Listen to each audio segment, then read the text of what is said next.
In for the Night is a podcast that discusses movies, random topics, and gives you an excuse to just stay in for the night. Hi. Hello. How are you? Fantastic. Got to get my practice on yesterday. Mm-hmm. And you won some monies. Mm-hmm. Hi. Yeah. We didn't play for a whole lot yesterday. It was chump change. My name's Katie, and I'm an insomniac. You slept last night. But I took pills. Don't say you didn't. So Okay. What's your name? you were out like a light. And then you woke me up, and then I heard crunching noises, and I was like, what is that noise? It's not my fault It's not my fault the floorboards make noise. No, when it you wasn't walk. like a floorboard. It was like a crunchy crunch. I don't know. It was the floorboards. Oh, okay. What's your name? Blur, like always. I don't know. You change it so frequently. You change it so frequently. I do not. You make me change my name. You like threaten me if I don't change that you'll like fire me. With a knife. And I'm just like, change your name. I'm like, fire me then. You're like, no, Oh, I shit. can't fire My you. head is like getting cut off. I'm not looking at the video. Good. Let me fix the camera. Good.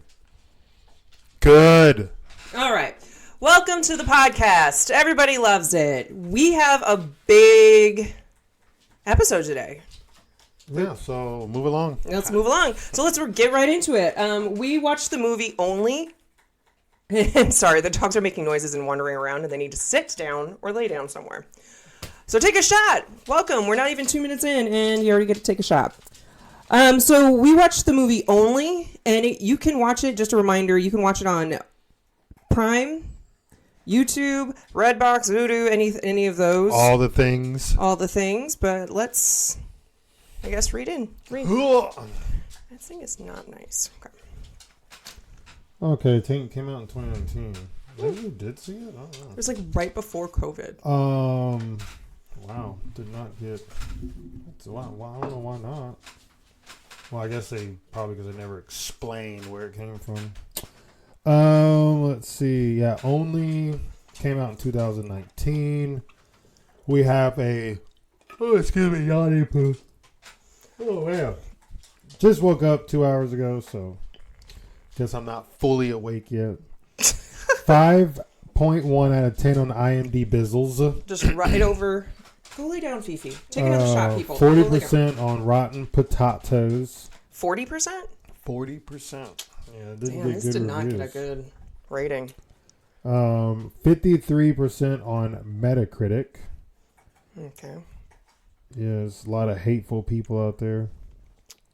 Synopsis. Penis Peni. I was looking at the actors' names. A mysterious virus has killed every woman on the planet, all except Ava. So she was the last one. Well, that's kind of how we'll get into it. Go. Continue. Nothing. I don't know how to say her name. Frida. Okay, but there's an EI. Yeah, Frida. Pinto. Like the bean? Hunted by everyone, Ava and her boyfriend Will make a break for the wilderness, but it is not long before someone picks up their trail. Strong language. I don't remember there being strong language. She kept on saying fuck. Get out of the fucking apartment. She did? Yeah. Give me my fucking phone. That was at the end. Like, all up to there wasn't really any cussing. There's some light cussing. Not like what we do. So we have Chandler Riggs, who is from... It's a little kid. I cannot remember where he's from. He's... Chandler. Oh, what did he play in? Like, it's going to bother me so bad. Oh, was he Carl from Walking Dead? Yes, Carl from Walking Dead. Fucking that just hit one. me. I was like, he's older there. A lot older. God bless. I know who he is, and I just can't think of it. Carl. Yeah, Carl from Walking Dead. We have Frida Pinto as Eva. It should be Eva, not Ava. It's not AVA. It's EVA. But he kept saying Ava. It's Eva. I'm not, that's probably why it got such low scores. Maybe. We have, this is Leslie again. So he was in another movie we saw. Which movie was that? I don't know, but I remember the black guy, Leslie Odom. He was in another. We just saw recently. it like two movies ago. He was in another movie we saw. because we were talking about like Leslie and Ashley as being guy Girls' names. Yeah. He was in another movie. I think, was it The Last Voyage? Was he the black dude? The Last Voyage. The Last Voyage of the Demeter. No, he was not the black dude. Oh. The Exorcist Believer. Oh, yeah, he was the dad. We're terrible at remembering stuff, so. I remember faces, though, and names. Well, at least his, like, names like that. That are, like, different. And then we have Michael Sheffield. I don't know. Joshua Mikael. That's that's a long-haired guy that was sitting at the bar towards the end. And then you see him. I think he's also in a short scene. They were not very big in that movie. And then Jason Warner Smith. He's the dad of Carl. And then we have Tia Hicks as Carolyn. So poor Carolyn. She was like the first to die. Maybe.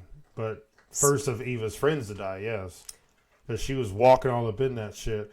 I mean, I get why the movie probably got bad reviews because they never explain where it came from. It just came from the sky. So in the beginning, it was like when they were watching the news, it mentioned that, everybody make sure you go enjoy outside today because the comet something was going to be within view so you can see the comet. I think it came from the comet because this was like the first time in forever that it's been that close to the Earth. I didn't hear that part. And so then I guess it brought the destruction of that's all what I'm women. assuming. Or aliens are just like, fuck off. They just didn't like women anymore. I mean, who does? So I guess that is an explanation. I guess it just came from the comet. It was just some But weird I don't disease. understand how there's still ash falling because usually comets go by pretty quickly, like no more than a couple days, depending. Well, ash was only falling. It's falling the entire time. No, not the entire time. When they first got to the wilderness, it was free. There was no ash. And then when they woke up in the middle of the night, when she showed up naked, it was ash coming down again. Maybe it was a few comets. Maybe it was like a comet, like a meteor shower or something. Yeah. Well, we don't want to give too much away because, yes, this was a low-scoring movie, but it was still interesting. I liked it. The girl is dumb as fuck. She is very dumb. Stupid. If you want to prepare yourself to be angry at a woman, just watch this movie. Like, the guy was trying his best, and she just kept on. She, like, legit, everything he did, she just said, like, a big fuck you when she did what she did. Like, went out of his way to help her and protect her and make it safe for her, and then she just, like,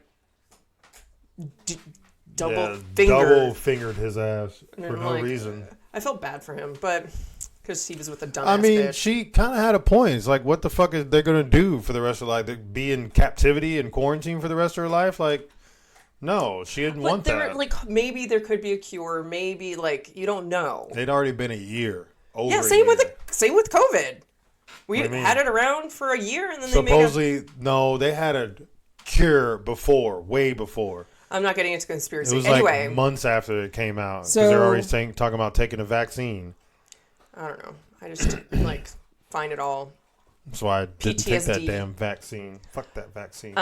So I know we're doing it pretty quick, but we need to wrap it up because we have a long topic today. Like, even I have like 6 pages. Yeah, so buckle up. So your score for this movie? 8 comes to mind. It's always an 8. I'm going to give it like a 7.5. Just because, like, I feel like it could have gone a different way than it did. I mean, the ending's pretty rough, too. So yeah, that's really sad. But, I mean, overall, it was okay. Would I watch it again? Maybe 10 years. We probably already have watched it twice. I know I've seen it before. I just couldn't remember, I guess, what happens. And then it kind of was coming back to me as we were watching it. So. Like, I don't know if I've seen it. Maybe I've seen a little bit of it. Maybe I saw it because you were seeing it. I don't know. I don't know. So those are our scores. Definitely take a gander at it. Again, it's on Amazon Prime. And it's called Only. Only. But she's only the lonely. I mean, I completely understand where she came from. I mean, I do too, but because he couldn't touch her, they couldn't do anything. Then she started having seizures, and then Well, that's because she's dumbass and fucking killed Well, she herself. wanted to enjoy the outside before her last days. Alrighty. So, moving on from the movie, we're going to get into our topic today, which I said is a big one. We're doing D.B. Cooper. Cooper DB, Do you remember who D.B. Cooper is? the hijacker. But I didn't realize how detailed this was until 2 hours in of research, which usually only takes me about 30 minutes to do. This took me 2 hours. Shorten it up. Hella shorten it up. I didn't, but there's so much good information that I didn't want to like cheat myself and others out of this information. They could look it up. Fine. All right. So DB Cooper, my sites are Wikipedia, obviously, FBI.gov, Britannica.com, and crimemuseum.org. All the very governmenty, crimey things. Well, yeah, it's hijacking a plane, so... Okay, so let's get into it. Let's go back to November 24th of 1971. It's the day before Thanksgiving, just FYI. A nondescript man calling himself Dan Cooper approached the counter of Northwest Orient Airlines in Portland, Oregon. Northwest? I keep thinking Southwest. I was like, is that the same air? I was like, no, Northwest? No, okay, it's Southwest. Southwest is one that's around now. I don't think this airline's around anymore. I've never heard of it. All right. So Cooper was a quiet man who appeared to be in his mid-40s, about 6 feet tall with dark hair and brown eyes. Wearing a black or brown business suit, a white shirt, a thin black tie, a black raincoat, and brown shoes. That's a lot of mixing. Black and brown. Black and brown.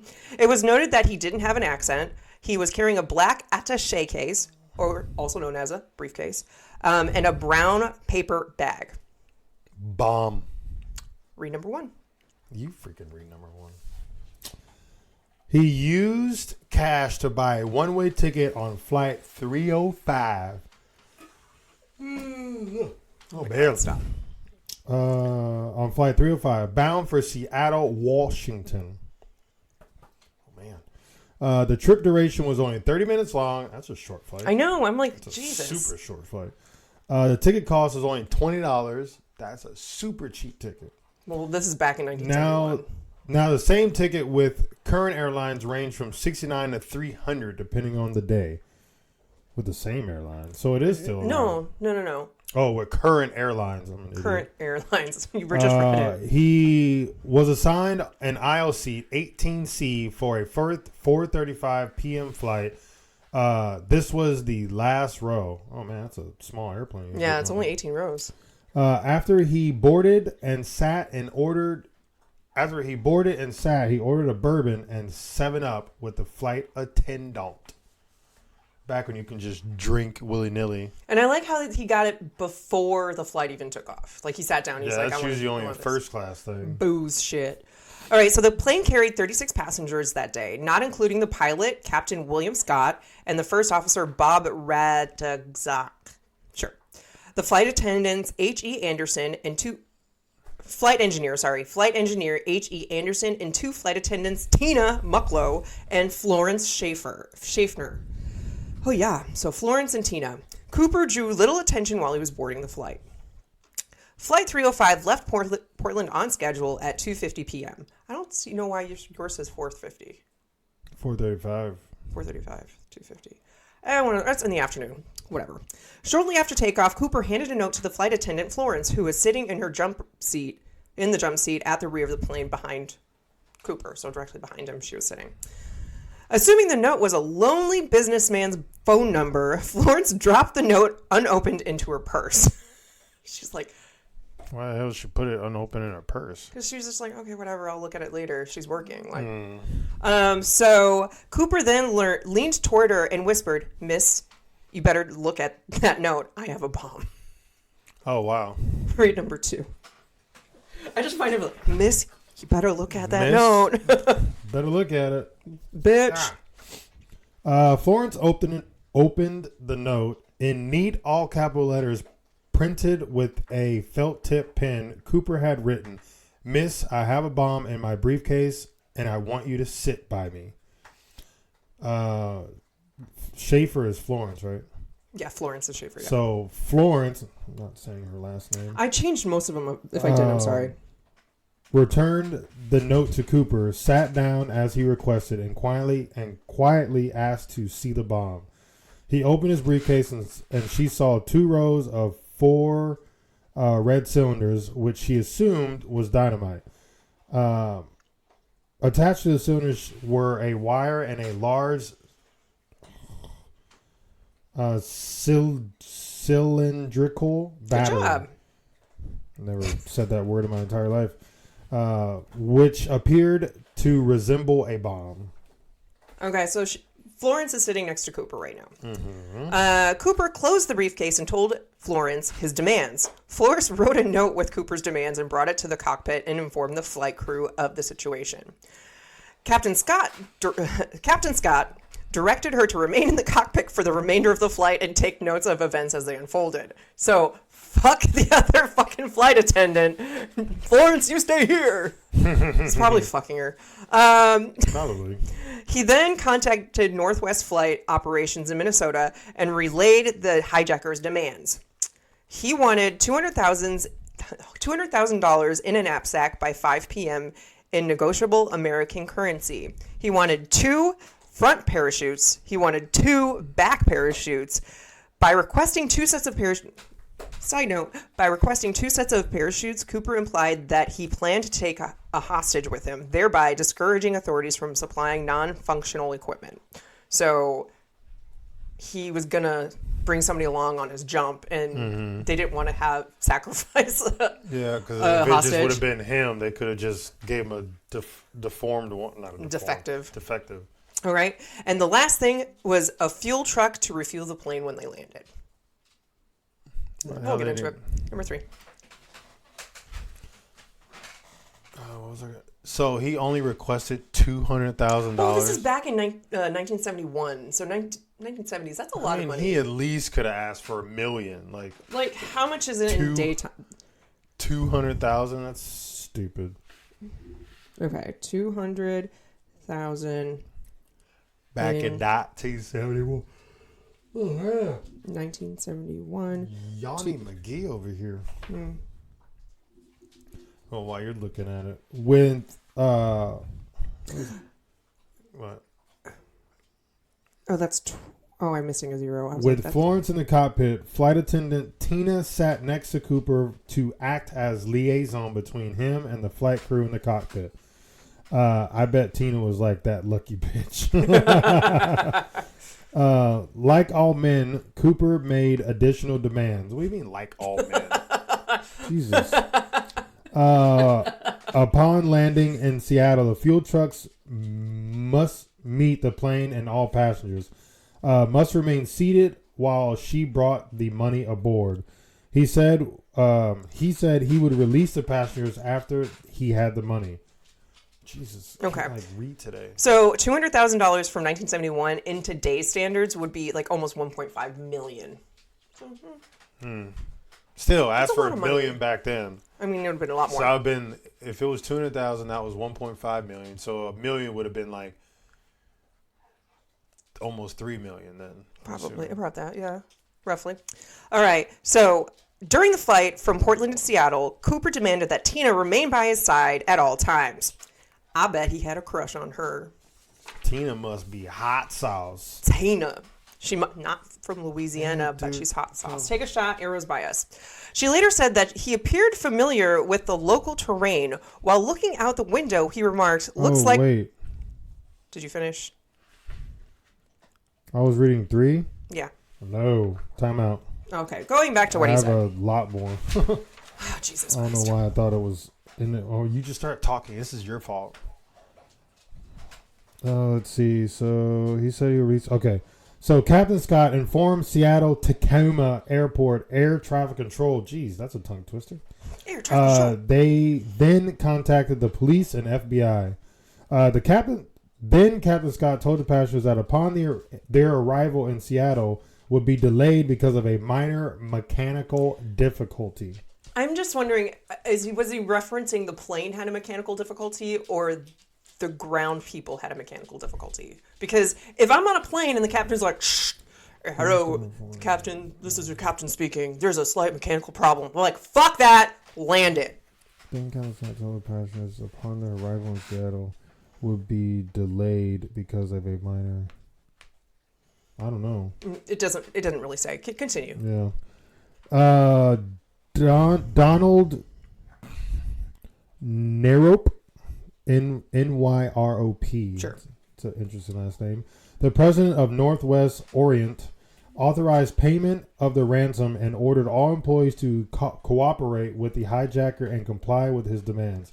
For approximately 2 hours, Flight 305 circled Puget Sound. No, Puget. Same thing. Sound to give Seattle police and FBI significant time to assemble Cooper's ransom money and parachutes and to mobilize emergency personnel. Okay. Now I'm done. Are you sure? Maybe. Let me double check here. Okay, so we already established that we think Cooper had a crush on Tina. Then what she later said that he appeared familiar with the local terrain. While looking out the window, he remarked, "Look, it looks like Tacoma down there," as aircraft flew above it. He also correctly noted McCord Air Force Base was only a 20-minute drive from SeaTac Airport. She later described the hijacker's demeanor. Cooper was not nervous. He seemed rather nice, and he was not cruel or nasty. She liked him back. Tina did? Yeah. Aww. All right. So It's a match made in heaven. read number 4. Number 4? Why you say it like 4. that? Like you're a ghetto chick. Read number 4. Read number 4. Don't While the plane circled Seattle, Mucklow. Oh. Is that the. Wait. That's Florence. Is Tina. Mucklow a person? Tina Why do they Mucklow. use last names. I tried to change it. chatted with Cooper and asked why he picked Northwest Airlines to hijack. He laughed and replied, "It's not because I have a grudge against your airlines. It's just because I have a grudge." Then explained that this flight simply suited his needs. He asked where she was from. She answered that she was originally from Pennsylvania and was living in Minneapolis. Minneapolis. Just didn't seem right at the time. Cooper responded that Minnesota was very nice country. She asked where he was from, but he became upset and refused to answer. Okay, psycho. He was like, "I'm not telling you." It'd be funny if he just divulged in his whole life story and he's like, "I was born in." He should have. I mean, No, because he's hijacking a plane. He doesn't want to be found out. That'd like be he's stupid. going to survive this. Maybe not. He asked if she smoked and offered her a cigarette. She replied that she had quit but accepted the cigarette. She's like, fuck Oh, DB Cooper, you and Tina need to get it in. it. Join the Mile High Club with a bomb on your back. That's like a heightening, like, I don't know, the risk factor. It's like the new trend, you know. Join the Everybody- Mile High Club but have a bomb strapped to you. I don't think that's going to work now because of all the security measures that are happening. All right, so FBI records note Cooper briefly spoke to an unidentified passenger while the plane maintained its holding pattern over Seattle. So as I'm just thinking, I would get sick or something. Because it's You like, can't tell. Babe, you know when they turn planes, like you can still have a glass on the freaking tray table and it won't fall. I was like, right? you work on planes, Like so the plane can be like this and it will not fall. How that happens, I do not know. it's centrifugal force. Sure. Okay. But then there you go. So you know the answer to your own question. In his interview with FBI agents, passenger George Lebissonniere, I'm just going to say it like that, said he visited the restroom directly behind Cooper on several occasions. A 30-minute flight, well, not anymore because it's like 2 hours later, so it's 2.5 hour flight. Yeah, and they're circling. Several occasions of going potty. Wow, dude. On one of the returns, the passenger with the cowboy hat asked Tina about the mechanical issues delaying the flight. Cooper told the cowboy to go back to his seat. Cowboy ignored him and continued to question Tina. Eventually, cowboy went to sit down. Oh, you know what? So So I'm pretty sure the only people that know there's a bomb on a plane is the pilot, probably Tina, The flight crew. and the flight crew. So the passengers don't know. So they're just to tell why they're circling, they're saying it's a mechanic. So they're talking about the plane.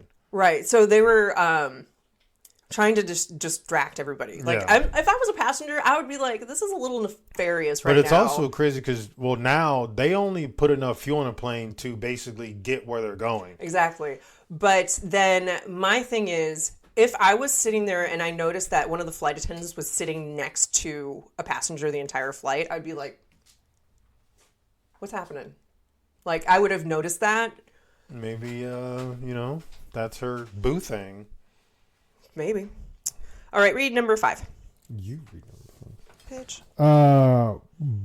Why'd you put "but" in big bold letters? But that's why I did that. Oh. Because it's what I just told that story. But sorry to get all loud in y'all's ear a second time. Tina's version of the interaction differed from L'Aubissiniers.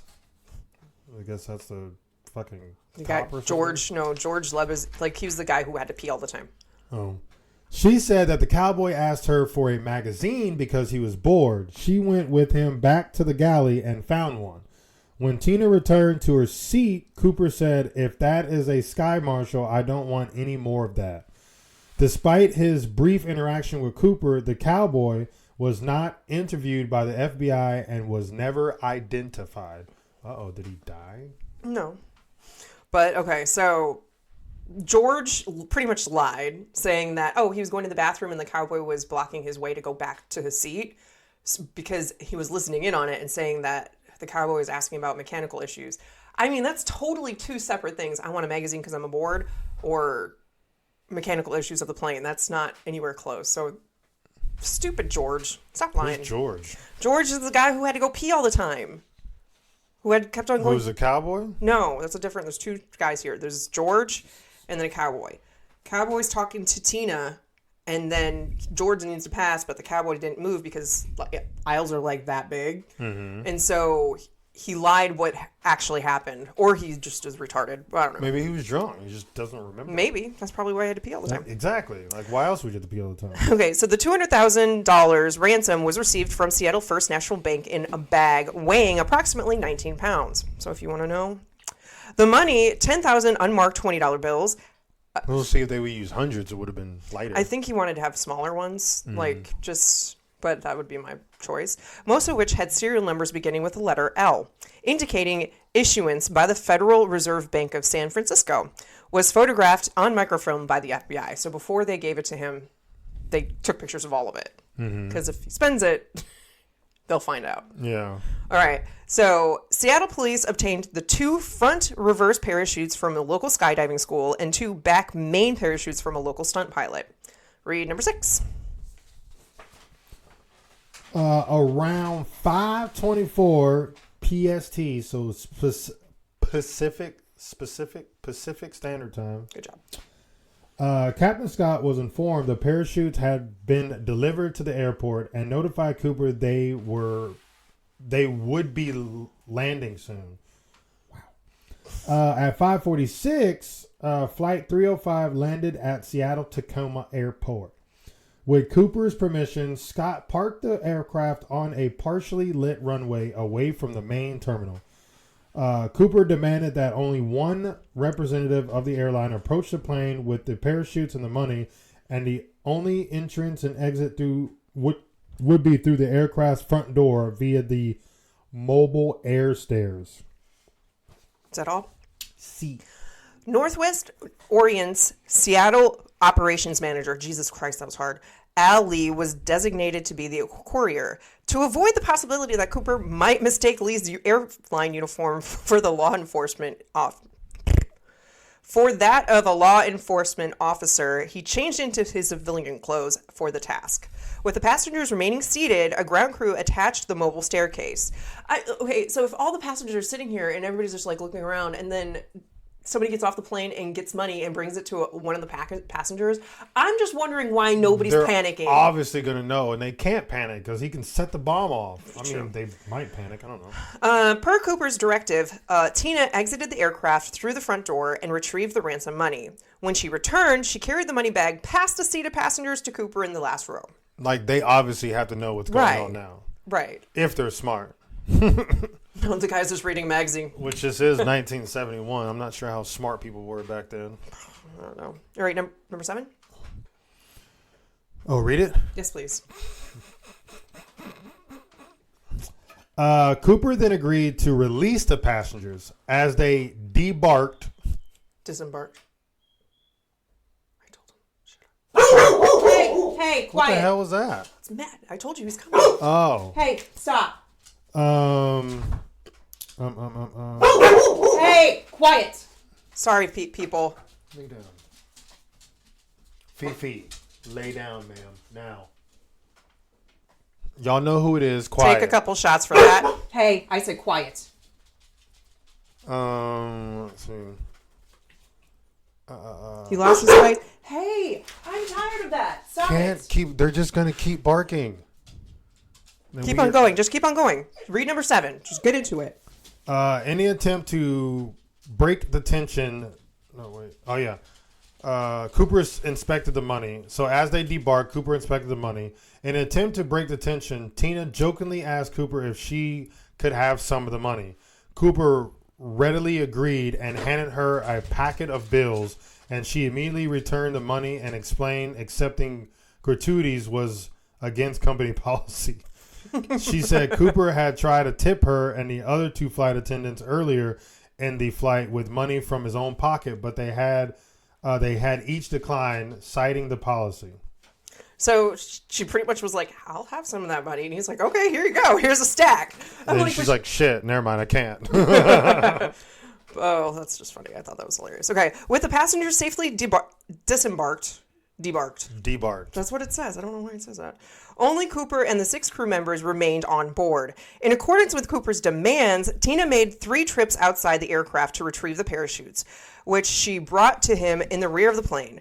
While Tina brought aboard the parachutes, Florence asked Cooper if she could retrieve her purse stored in the compartment behind the seat. Cooper agreed and told her, I won't bite. Flight attendant Alice then asked Cooper if the flight attendants could leave, to which Cooper replied, whatever you girls would like. So Alice and Tina left.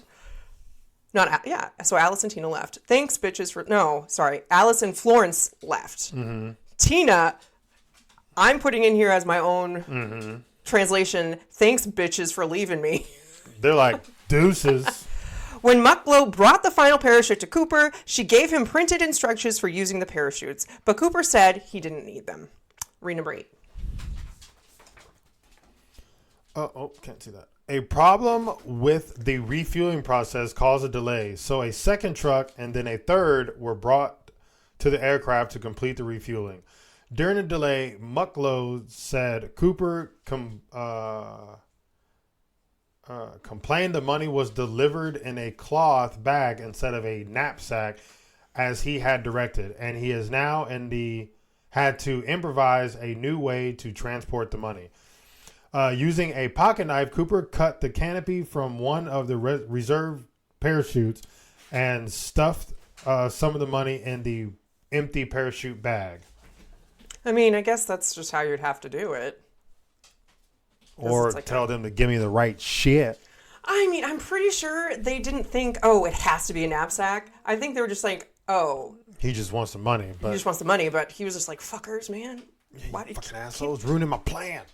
I mean, but he came up with an alternative. An FAA official requested a face-to-face meeting with Cooper aboard the aircraft, but Cooper denied the request. Oh, yeah. Obviously. Cooper became impatient, saying, this shouldn't take so long, and let's get the show on the road, because it's taking forever to refuel the plane. Mm-hmm. Sometimes that happens. He then gave the cockpit crew his flight plan and directives, a southeast course toward Mexico City at the minimum airspeed possible without sailing the aircraft.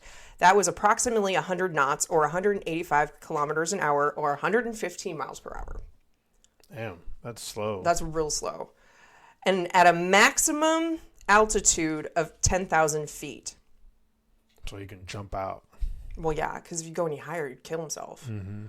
I think like the highest you can go is like 15. Yeah, I think if you go over 15 or 16, that's when it starts like declining, the oxygen. Okay. Cooper also... Oh, wait. I already did that. Right. No, what did I? Okay. Cooper also specified the landing gear must remain deployed. The wing flaps must be lowered 15 degrees, and the cabin must remain unpressurized.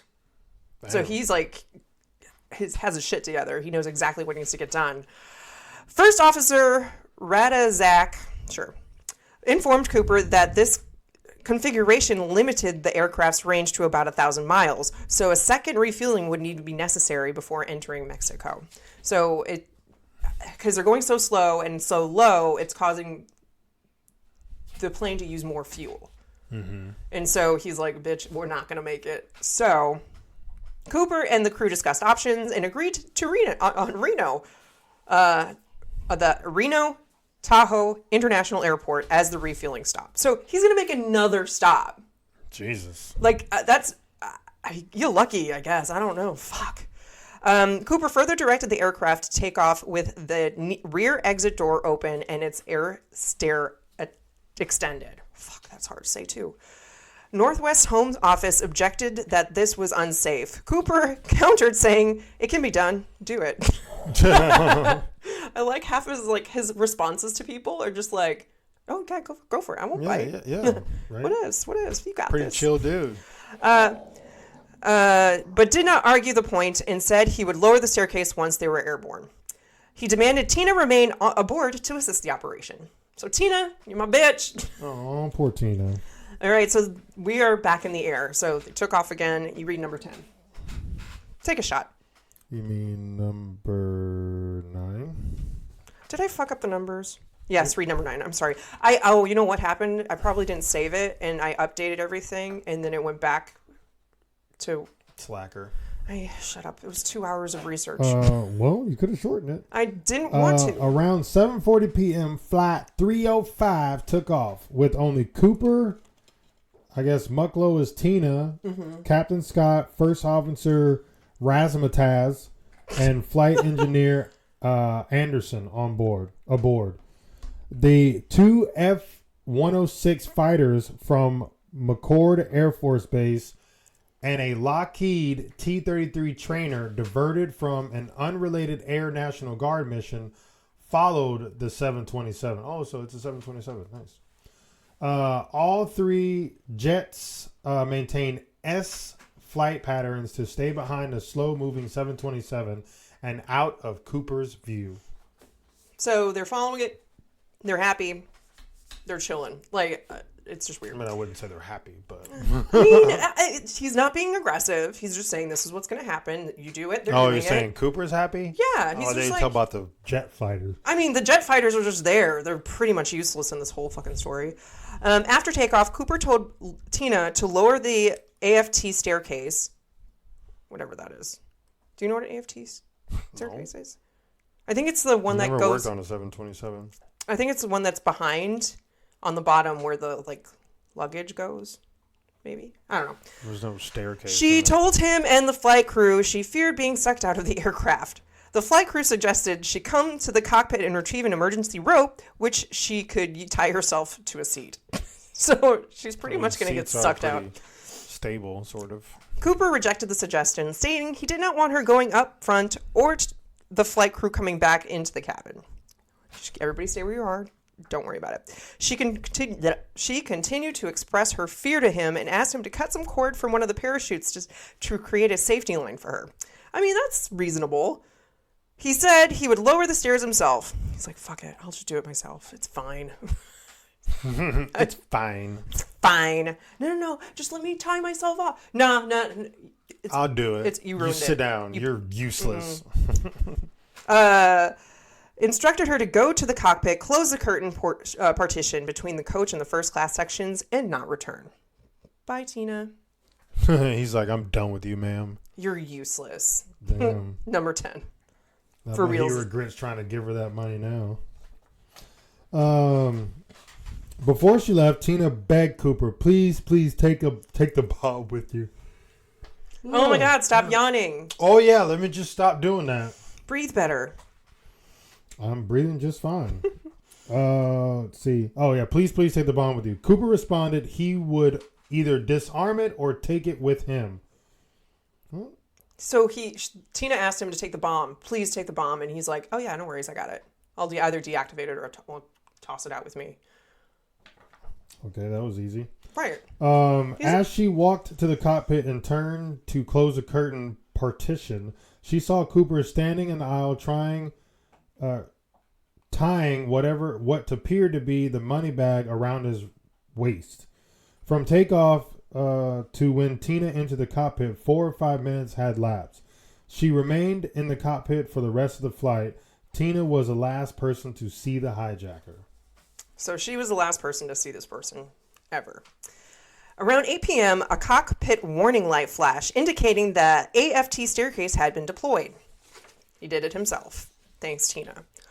The pilot used the cabin intercom to ask Cooper if he needed assistance, but Cooper's last message was a one-word reply. No. Exactly.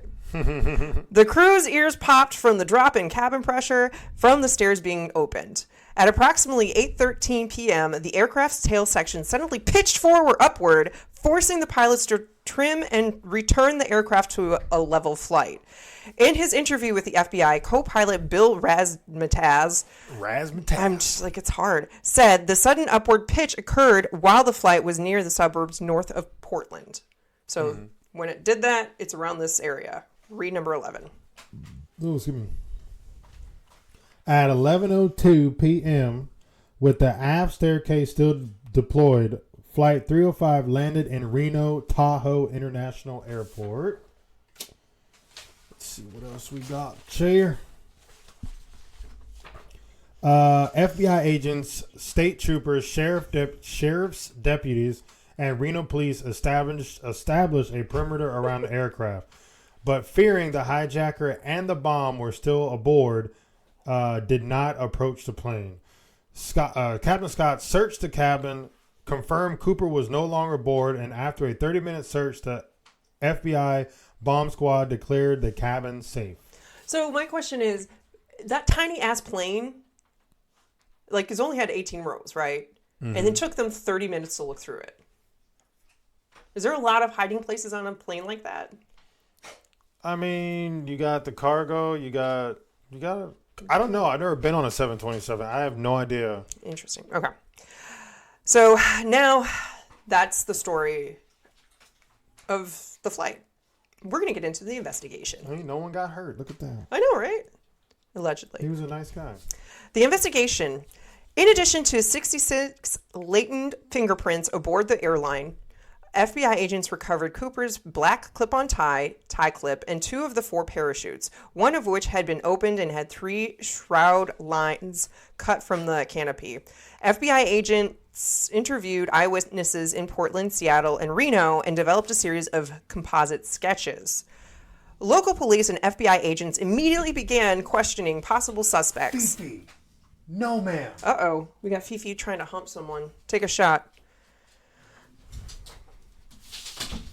No, ma'am. Okay. Dogs are being really annoying today, guys, so you're just going to be wasted. Where was I? Okay. Local police and FBI agents immediately began questioning possible suspects, acting on the possibility the hijacker may have used his real name or the same alias in previous crimes. So somebody got arrested and they used D.B. Cooper or Dan Cooper, but how stupid would you have to be to do that? I mean, he was pretty intelligent throughout this whole situation. And the only thing he fucked up, I used my own name. Why would he fuck up on that? Because if you get a flight and on the ticket it says Dan Cooper and you used your real name, they're going to find you. But he can't get on the flight without using his real name. I mean, back then it didn't matter. You just say, hey, my name is... I don't know about all that. Dan Cooper. I mean, I'm pretty sure to show a driver's license and it's going to say Dan Cooper on there. Maybe not. Maybe he had a fake one. Okay. The Portland Cooper.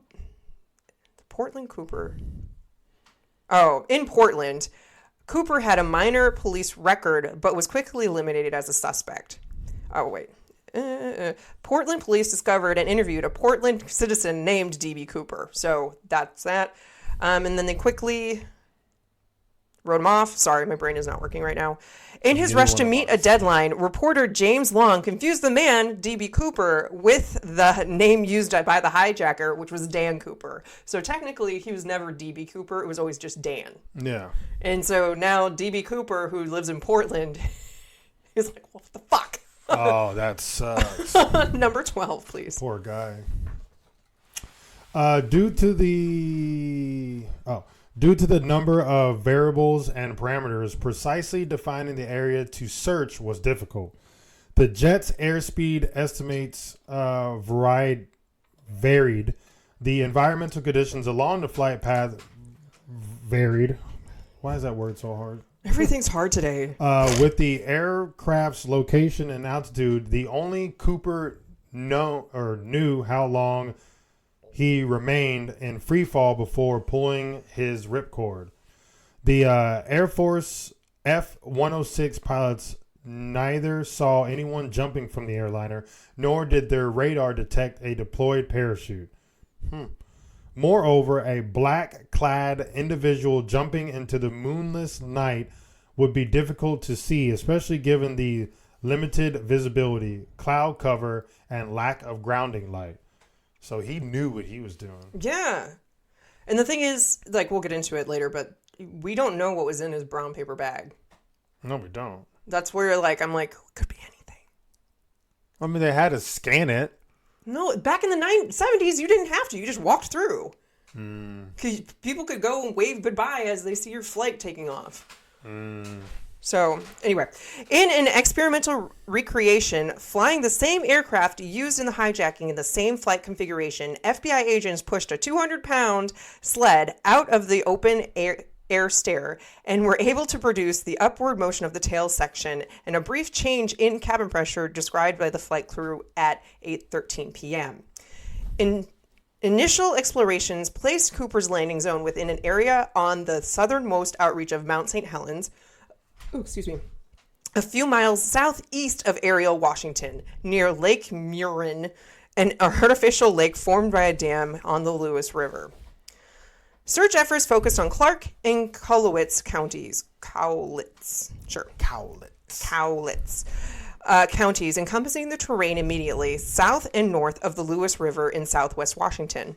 FBI agents and sheriff's deputies searched large areas of the heavily wooded terrain on foot and by helicopter. Door-to-door searches of local farmhouses were also carried out. Although numerous broken treetops and several pieces of plastic and other objects resembling parachute canopies were sighted and investigated, nothing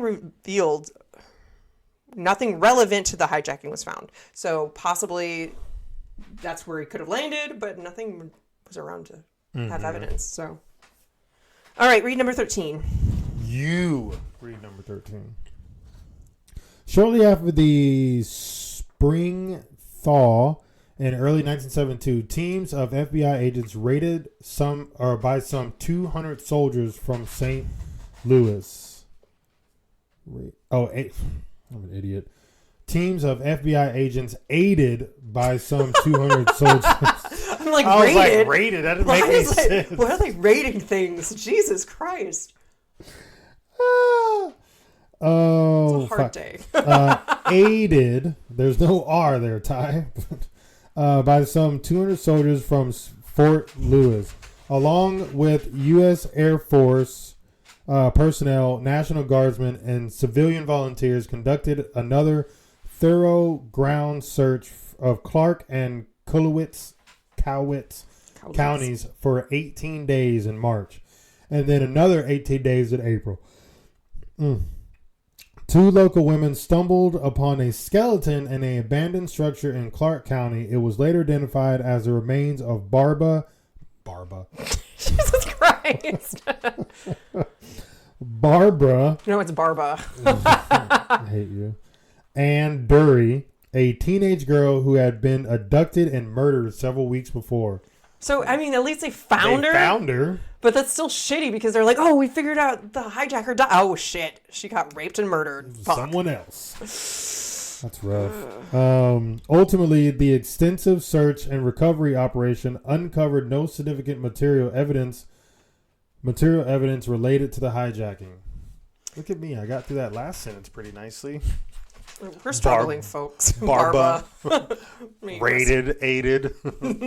Police rated everybody. I was like, that doesn't make any sense. Let me go back and look. Oh, aided. All right. In 2019, the FBI released a report indicating that about 3 hours after Cooper jumped, a burglary. See? Burglary. Yeah. Keep talking I'm struggling crap. too. I admit Keep it. talking crap. A burglary. Wow.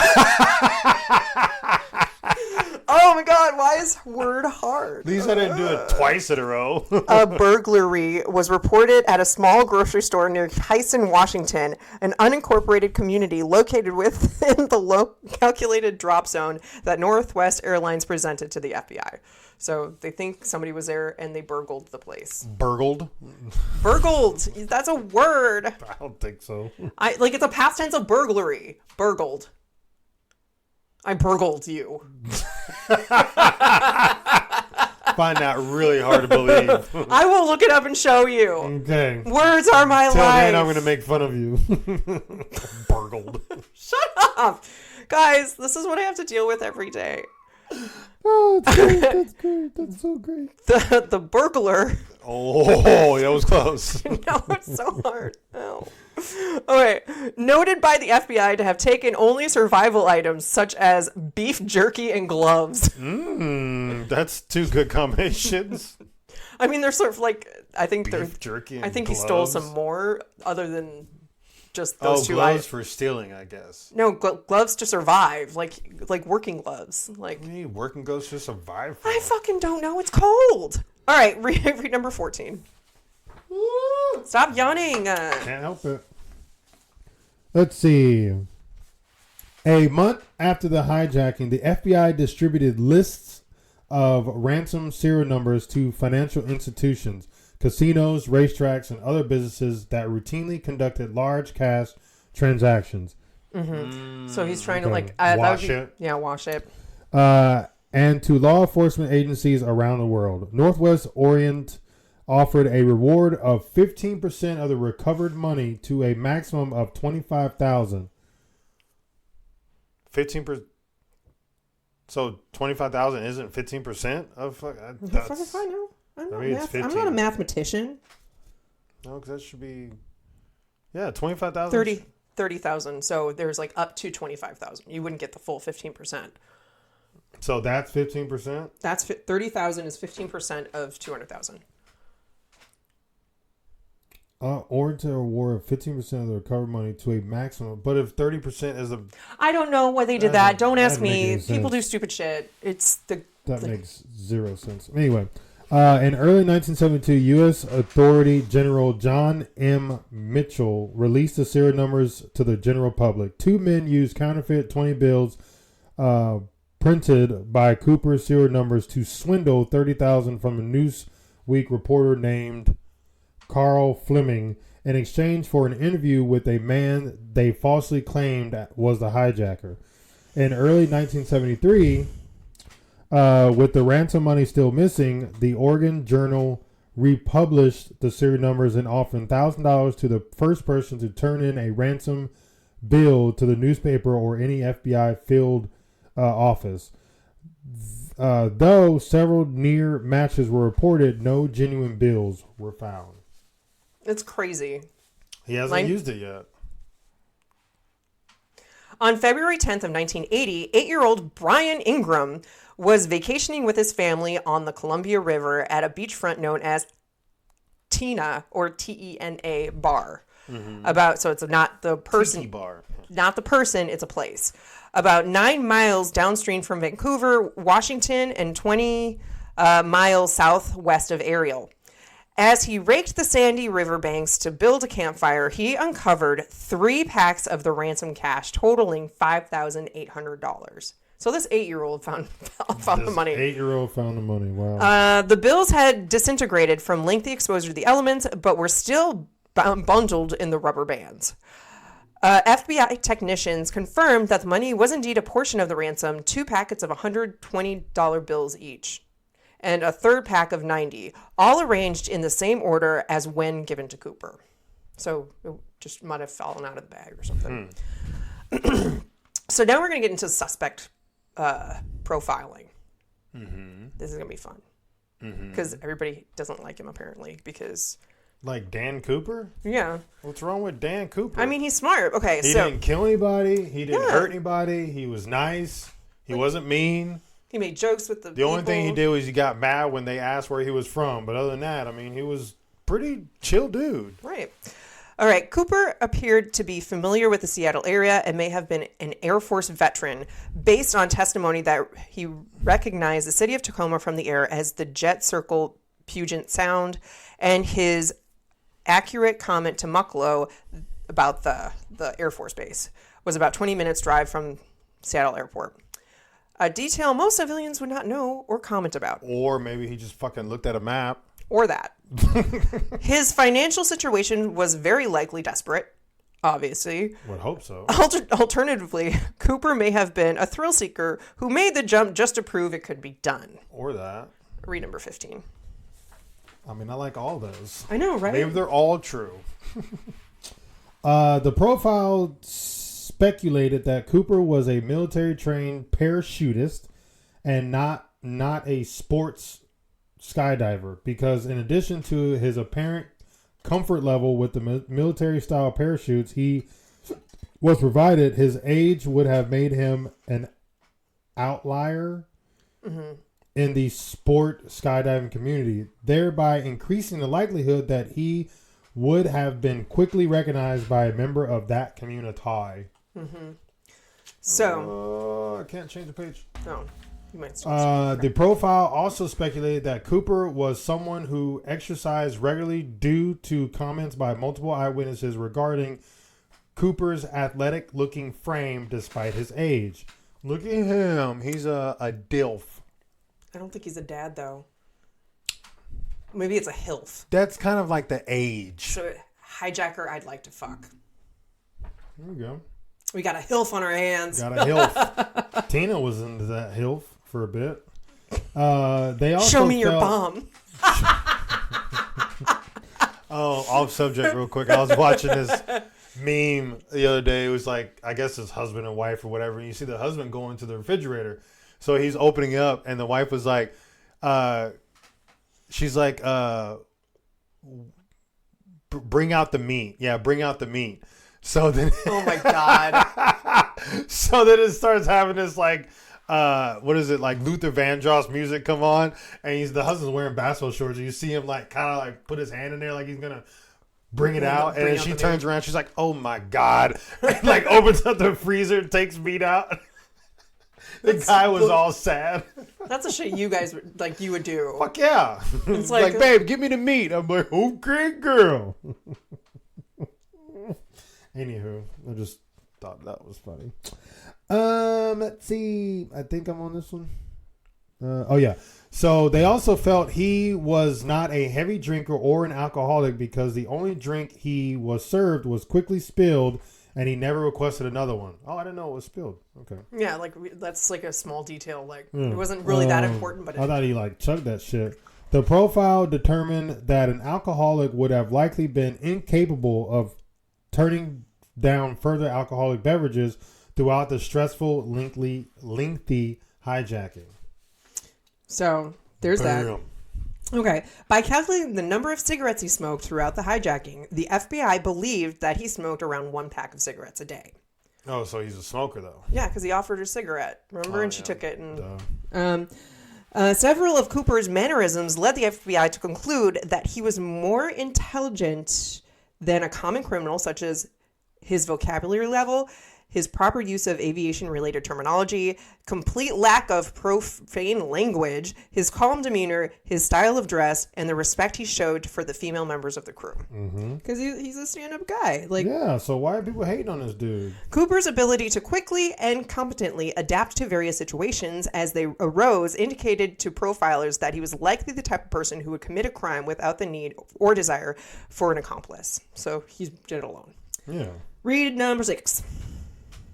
Number 6? 16. What is wrong with you today? I don't know words. Agents theorized that Cooper took his alias from a proper French language Belgium comics. Wow. series featuring the fictional hero Dan Cooper, a Royal Canadian Air Force test pilot who took part in numerous heroic adventures, including parachuting. One cover from the series reproduced on the FBI website depicts test pilot Cooper skydiving. Because Dan Cooper comics were never translated into English nor imported in the U.S., they speculated that he had encountered them during a tour of duty in Europe. See, that makes sense. So, based on the evidence and Cooper's tactics, the FBI speculated Cooper carefully planned the hijacking and had detailed, specific knowledge of aviation, like we said, the local terrain, and the 727's capabilities.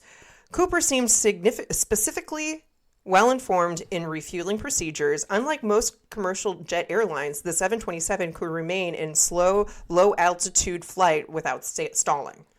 So, I think, yes. Cooper displayed... Struggling a bit? Yes. Cooper displayed was a feature both secret and unique. Okay, so this feature, the how slow it could go without stalling, was unique to the 727. The AFT air stair could be opened during flight, and the single activation switch in the rear of the cabin could not be overridden from the cockpit. So all of these details had to have happened for this hijacking to actually work. Mm-hmm. And he knew it. He knew it, yeah. Like, who would know random shit like that? Him. Cooper chose a seat in the last row of the rear cabin for 3 reasons: to observe and respond to any action in front of him, to minimize the possibility of being approached or attacked by someone behind him, and to make himself less conspicuous to the rest of the passengers. That's why he needed that flight, because probably all the rest of them, they didn't have any back rows, maybe. That one, or that was the only 727 in flight. And that one, too. To ensure he would not be deliberately supplied with sabotage equipment, Cooper demanded 4 parachutes to force the assumption that he might compel 1 or more hostages to jump with him. Even though he didn't. He Look did at not. him. He's a nice guy. Smart man. All right, read number 17. I already read 17. Just kidding. Cooper was also careful to avoid leaving evidence. Before he jumped, he demanded Mucklow. Oh my God! Stop yawning. I try to stop it, but it didn't happen. He demanded Mucklow return to him all notes, either written by him or on his behalf. Tina said she used the last match in his paper matchbook to light one of his cigarettes, and when she attempted to dispose of the empty matchbook, he demanded she return it to him. Although he was methodical. Thank you. In his attempts to retrieve evidence, he was unsuccessful. He left his clip-on tie in his seat. Yeah, he did leave that. Mm-hmm. So he took everything else, all the notes, everything, which was smart. Less evidence, you can't have it. But he forgot something. Okay. Maybe he left it on purpose. So we are going to go over the possibilities of what happened to Cooper. Okay, so I call it Cooper's fate. Question mark, question mark, question mark. Okay, so from the beginning of their investigation, FBI agents did not believe Cooper survived his jump. He did. And so I'm like, so why look for him? Like, the money's not being spent. It technically isn't stolen until you spend it. Like, I don't know. Cooper appeared to lack the necessary skydiving knowledge, skills, and experience for the type of jump he attempted. We originally thought Cooper was an experienced jumper, perhaps even a paratrooper. We concluded after a few years this was simply not true. No experienced parachutist would have jumped in the pitch black night in the rain with 172 miles per hour wind in his face, wearing loafers and a trench coat. Like, they would have done that? No, they wouldn't. Skydiving instructor Earl Cossey, who supplied the parachutes, testified Cooper did not need extensive experience to survive the jump, and anyone who had 6 or 7 practice jumps could accomplish this easily. Boom. However, Cossey also noted jumping at night drastically increased the risk of injury, and without jump boots, Cooper probably would have suffered severe ankle or leg injuries upon landing. Maybe, maybe not. Because he had loafers on. Maybe, maybe not. All right, read number 18. Cooper did not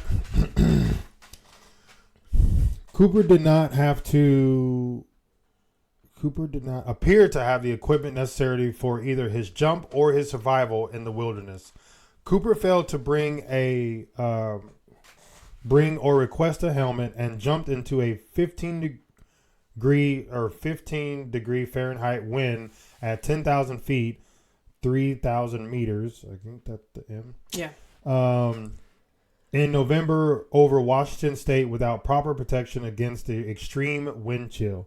Mm-hmm. Although the contents of Cooper's 4-inch by 12-inch by 14-inch paper bag are unknown, Cooper did not use any of the bag's contents to assist him during any part of the hijacking.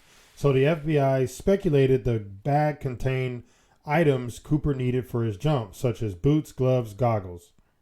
I mean, boots probably wouldn't fit in that little How bag. big is this paper bag? 4 inches by 12 inches by 14 inches. So it's like a little... That's a pretty big bag. You can fit boots in there. Men's feet are usually bigger. Not necessarily. We don't know how tall or big his feet is. Okay. He could wear a size 9 for all we know. Size 2. Or a size 5. And he's like little, like dainty little feet, like they're little pegs. He's got like little feet like that. All right. Cooper did not appear to have an accomplice waiting on the ground to help him escape. It was Tina. Definitely Tina. She was still in the flight. But they don't know if she knew him on the outside. But she was still in the flight, though. Yeah, but she would meet up with him later. Oh, well, yeah. Okay. Maybe the 2 flight attendants that left before maybe met up with them. Damn it, Florence. Florence and Alice. Such an arrangement would have required both a precisely timed jump and the flight crew's cooperation to follow a predetermined flight path. But Cooper did not give the flight crew a specific path. He was like, all right, whatever. We can go here. It's fine. It's cool. It's chill. Yeah, chill. Whatever. Moreover, the flight crew proposed, and Cooper agreed to alter the flight path, and fly from Seattle to Reno for refueling. And Cooper had no way of keeping an accomplice appraised of his changed plans because back in 1971, you didn't have cell phones. So the low cloud cover and lack of visibility to the ground further complicated Cooper's ability to determine his location, established a bearing, or see his landing zone. He could have had night vision goggles in that bag. Maybe. All right, read number 19. The ransom money was never spent, and the recovered portion was found unused. Diving into the wilderness without a plan, without the right equipment, in such terrible conditions, he probably never even got his chute open. FBI agent Richard Toshaw theorized Cooper became incapacitated from hypothermia during his jump, landed in the Columbian River, and drowned. I mean, that's a possibility, but... They found his body, I'm assuming. I mean, if it was, brought down through the Colorado River, there's no point, depending on how long it is, or the Columbia River, depending on how long it is, it could take him anywhere. I mean, what, does this thing branch off 20 different ways or something? Could. I don't know. Shit. Rivers are rivers. They flow and ebb. Okay. So other views. A senior FBI agent anonymously... his opinion. Wow. I don't know why this is so hard. Extra struggle buster. So a senior FBI agent said something anonymously. In a 1976 article in the Seattle Times, I think Cooper made it. I think he slept in his own bed that night. It was a clear night. A lot of country is pretty flat, and he could have just walked out right down the road. Hell, they weren't even looking for him there at the time. They thought he was somewhere else. He could have just walked down the road. Mm-hmm. So, I mean, it's true. It's possible. We don't know. All right, read number 20. Conclusive evidence of Cooper's death has not been found. In the months following the Cooper hijacking, 5 men attempted to copycat hijacking and all survived their parachute escapes.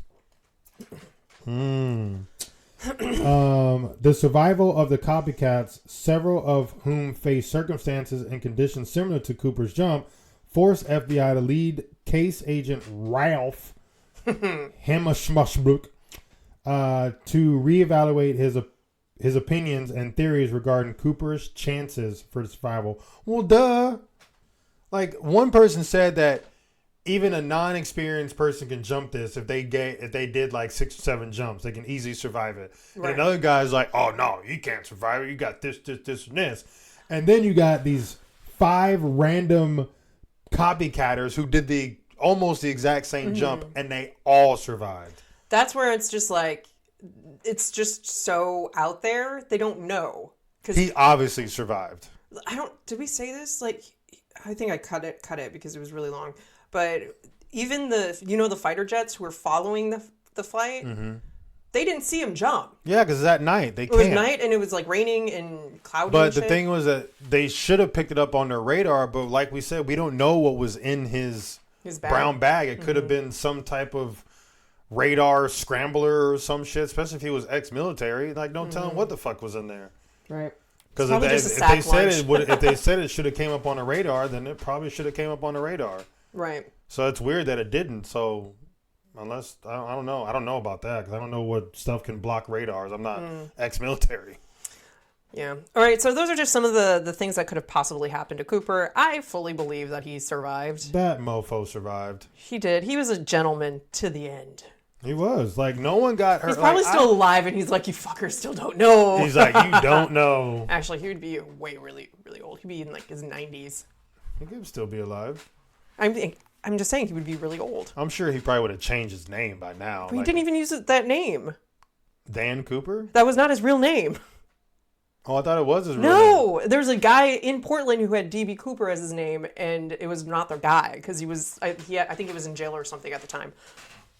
Oh, so I guess you don't need a show ID with your name on it back then. Okay. Oh, wow. So we're going to talk about the suspects. There are so many suspects. I did not want to go to each every one because it would be even longer. So I just did the first few that I felt were really interesting. And so we're going to go for it. Okay, so the first suspect that I have here, his name is Ted Braden. So Duncan, random obscure person, you don't need to know who he is, also claimed that during Braden's time in Vietnam, he was continuously involved in shady deals to make money. From his time working covert operations in Vietnam, he likely would have possessed the then classified knowledge about the ability of the proper specifications for jumping from a 727. So at that time, this person could potentially have that because he worked on them. He was 5'8", which is shorter than the height description of at least 5 feet 10 inches given by the 2 flight attendants, but his military measurement would have been taken in his stocking feet and may have appeared somewhat taller in shoes, which is true. However, he possessed a dark complexion from years of outdoor military service, had short dark hair, a medium athletic build, and was 43 years of age at the time of the hijacking, which are features all in line with the description of Cooper. So Ted might be it. Read number 21. Kenneth Peter Christensen, however you want to say that.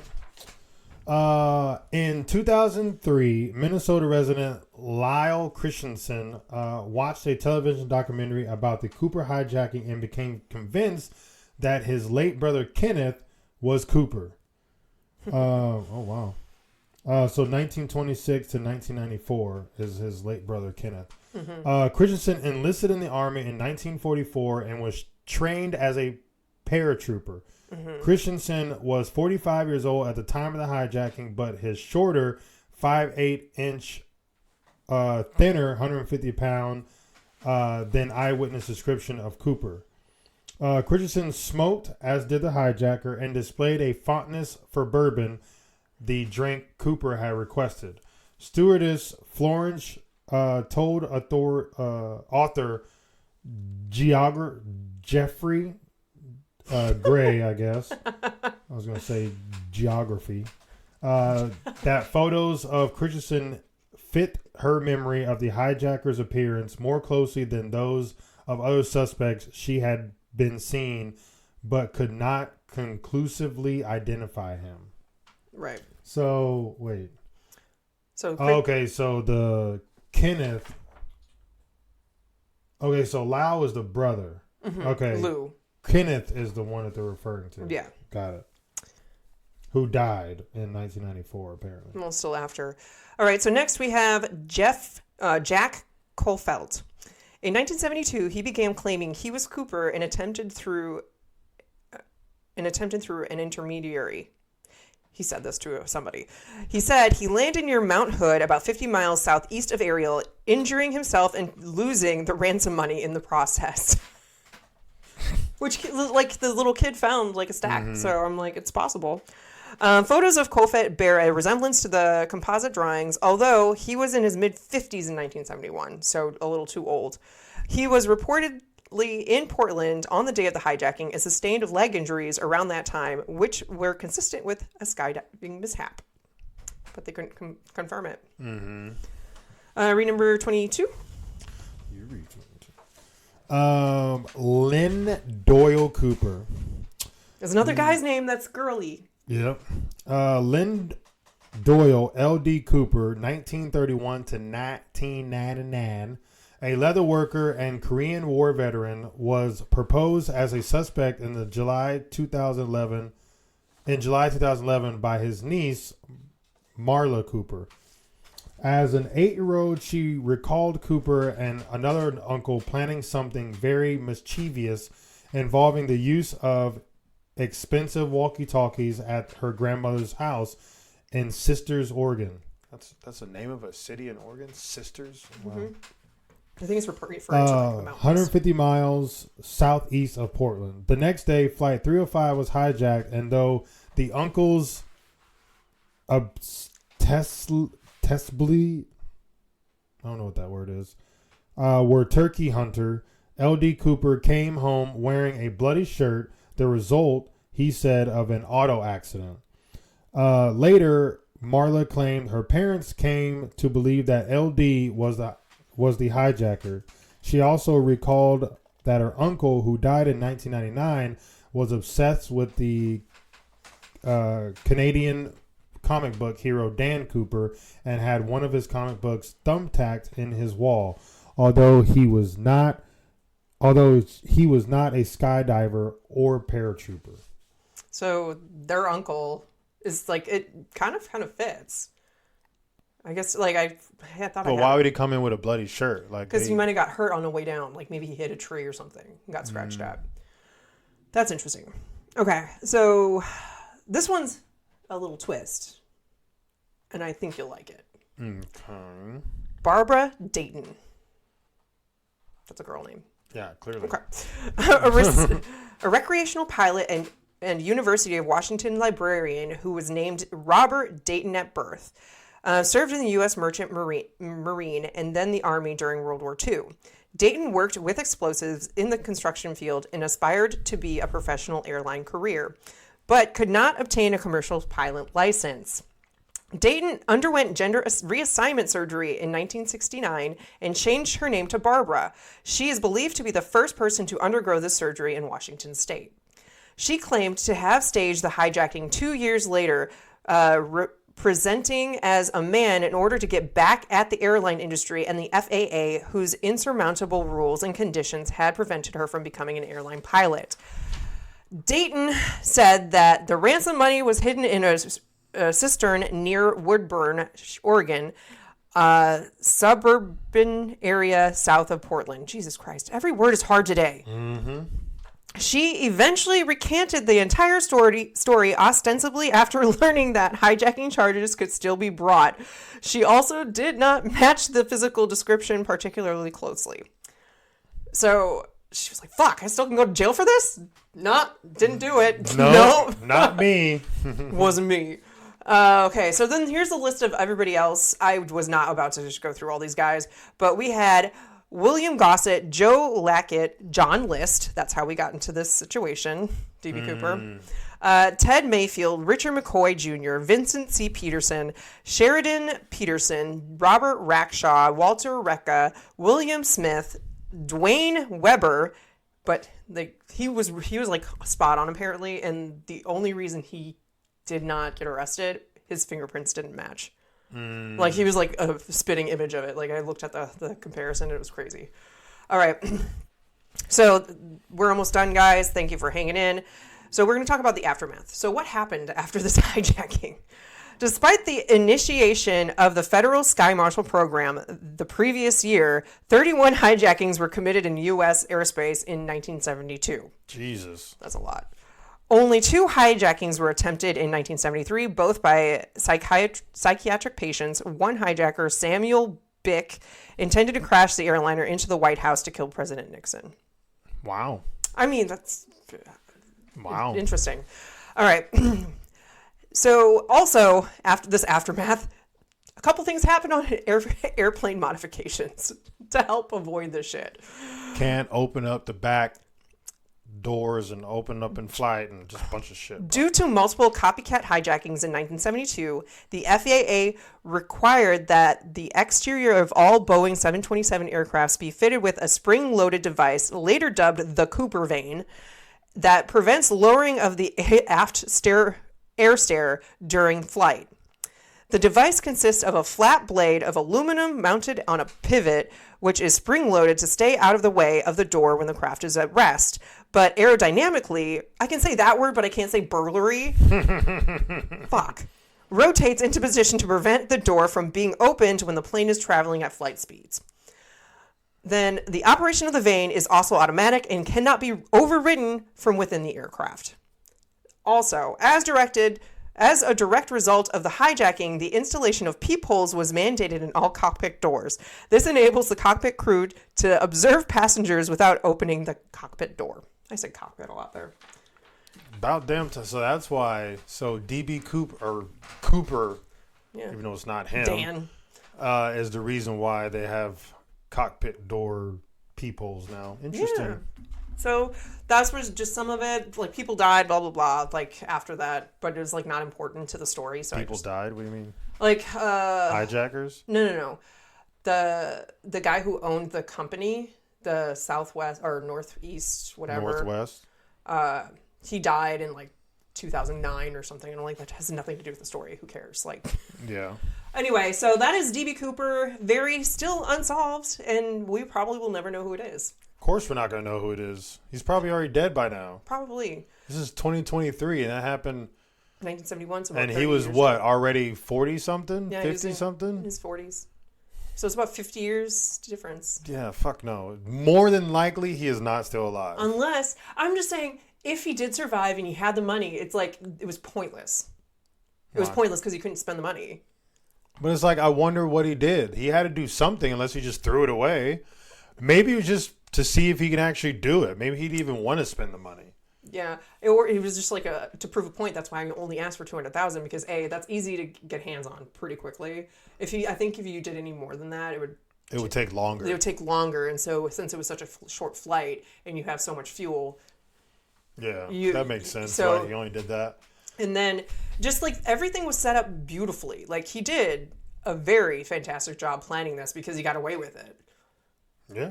I mean, technically he did. I mean, but he couldn't use the money. So, I mean, did he really get away with it? He had to have. He either died or he survived and he just couldn't spend the money. I mean, yeah, he got away with it, but he couldn't spend the money. So that's what I'm saying. Did he technically get away with it? Remember when Tina asked him, why did you choose this flight kind of thing? And he was like, I have a grudge. Not necessarily for the money. He's just doing it to hijack. No, he said he doesn't have a grudge at the airline. He just has a grudge. So we don't know what the grudge is. Mm-mm. So it could have been towards somebody or just to flights. So it could have been Barbara, and she could have been the. Mm-hmm.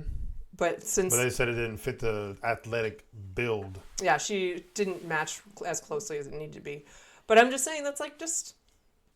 I wonder, is this like one of the ones that I want to know? Like, if I could just know, that'd be like cool. It's got to go back in time, you know? I know. Get on that flight. Wish we had that capability. Well, not everyone, because that would be terrible. But I wish we could go back in time and just like witness stuff. So Zodiac killer, just unsolved. Yeah, Zodiac killer, DB Cooper, like just who killed John Bonet. Just like all these ones that are unsolved or no one knows about. It's like want us to go back in that time and see what the fuck happens, and then we can know. I know. That would be crazy. I want to know. I just want to know. Tell me your lies. Wait. No, tell me your truths, not lies. I don't know. Anyway, so that is our episode today. I hope you enjoyed it. Let us know what you think. Maybe you have a different Shouldn't even call him DB Cooper. His name should be John Doe. Well, he named Dan Cooper. It's not even supposed to be DB because DB was random. Well, I mean, but that's not even his real name either. So I know. So it's like he should be a John Doe. Say la vie. All right. Doe. Okay, fine, whatever. Thank you. John Doe. But Thank you. Sounds much better, DB Cooper. No, it doesn't. John Doe sounds better because he's unknown, and that's what you use for unknown names. People don't use DB Cooper; they use John Doe. I'm going to start using DB Cooper as my alias. I'm just going to start checking into hotels as DB Cooper. Can't do that because you have to give them your ID. I know, that's stupid. Get a fake ID that has DB Cooper on it. I should legally change my name to DB Cooper. Do it. And every time I get on a flight, they're like, oh shit, let me search your bag. Do you have any brown bags you're carrying? And then you always carry get a brown bag suitcase. And then I'll wear like a black trench coat and hat and black glasses. Hat with the brown shoes or whatever it is. That's funny. And have a clip-on tie. That you leave on a plane every time. And then I hand mysteriously a note to a flight attendant. Don't do that when I'm on the flight. I'll be like, thanks for helping. It's like nothing. It's like everyone's freaking out. Or they just do exactly how they just put it in the bag and be like, no, you should read that note. And then just make up something that's not like... You're special. To get them to read it. Anyway, do it. Yeah. That would be fun. That would 100%. Be a fun day. Yeah. And then jump out the plane. Next episode. You have the movie, I have the topic. Do you remember what you said okay to? Pirates of the Caribbean? No. It's Self-Defiance. Self-Reliance. Close enough. Self-Reliance is a movie. It's a new movie on Hulu. You can go check it out. And a lot of known people in it. A lot of known people. It looked really interesting. It looks fun. Definitely watch it out. And since I didn't do the topic that I chose last time for this episode, we're going to do it then. So we're going to do the Winchester Mystery House. I thought we already did that. No. We covered a little bit of it, but not fully. I don't think. But anyway, so we're going to definitely cover that one. And as you know, We're Not Qualified is coming up, so you can always email us at infomthenight69@gmail.com or go to our website, infomthenightpodcast.com, and go to contact section or write us or something. I don't remember what I labeled it. And it just sends us an email easily. But what else can you... Merch and Patreon. Good job. As you know, we are videotaping these episodes, and if you want to see our lovely faces or Lur's face yawning every 2 fucking seconds, you can just subscribe. I am human. I'm not a machine. Just $1 a month, and you can see our faces. Also, please, if you have not done it yet, please rate and review. It will help us out. We need more listeners. All the listeners. Share with your family, friends. Dogs, cats, Fish. snakes. I don't know. But lions, tigers, bears, oh my. But definitely check us out. Review. We love y'all. Love you. And thanks again for folks that have liked, comment, and subscribe. Appreciate you. And we hope we gave you a reason to stay for the night. Wow. And until next time, peepees. Peace out.